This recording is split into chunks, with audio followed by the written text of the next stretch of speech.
Okay, here we are. Best life. So I'm your neighborhood friendly death planner, and I am going to kind of continue on another video that we did concerning death certificates, about what is the difference between your regular doctor and the medical examiner's or coroner's office signing the death certificate. So the medical examiner's office comes into play when it is a non-natural death for the most part. So that's any homicide, suicide, undetermined, accidental. Accidental is a big one that the medical examiner's office will sign on because they are the only ones that are allowed to. Your primary care physicians are only allowed to sign a death certificate that states as a natural cause of death. Medical examiners are the only ones that can sign for accidental. Now, let me explain what accidental is. Accidental on the death certificate can go a couple of different ways. There is accidental for motor vehicles, accident type related, where death occurs after a trauma or injury. There is accidental for, say for instance, drug overdoses. They're constituted as accidental because nobody means to overdose, so that considers an accidental death. There is also accidental in ways of being not, they have to be investigated. So depending on the accidental death and what the medical examiner defines as accidental for the cause. So with that said, accidental can also fall into injury. And what I mean by that is if there is a fall or some sort of traumatic event. For instance, you have, you are older and you have a, you hit your head, or you fell and hit your head, or people pay attention, coming up and hitting your head can cause brain bleeds either on cabinets and countertops and things like that. So it's not always a fall or a fracture. Sometimes it's things falling on you or you hitting yourself that cause accidental deaths.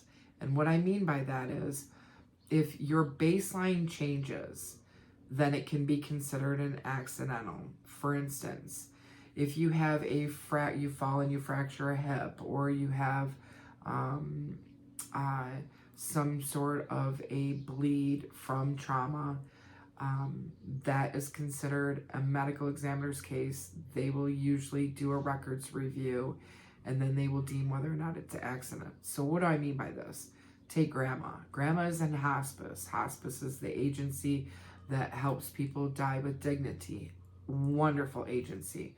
But grandma is at hospice. She is actively dying. She's 92 years old, and she is sitting in bed. She is unable to walk. She has dementia and other aspects of health going on. And she can sit in bed and talk and watch TV and eat applesauce. So one night with the dementia, grandma decides that she's going to step off the bed, and because she's going out to look at her flowers in the garden, she steps off the bed and she will say breaks her hip, her femur. And you take grandma to the hospital, and grandma is not able to go through surgery, or family chooses not to go through surgery, or however it may be, there is no surgical basis, and grandma is brought back to hospice.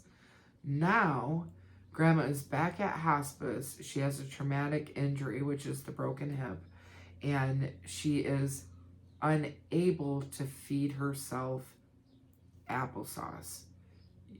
She has to be fed the applesauce. She is too weak. She can't do it. She has to be fed the applesauce. Her baseline has changed that dramatically that it can be constituted as an accidental on the death certificate. So what does that mean with an accidental on the death certificate? Well, it can mean when it comes to insurances, life insurances, accidental insurances, sometimes a double or even a triple indemnity. And what that means is the payout will be double or triple.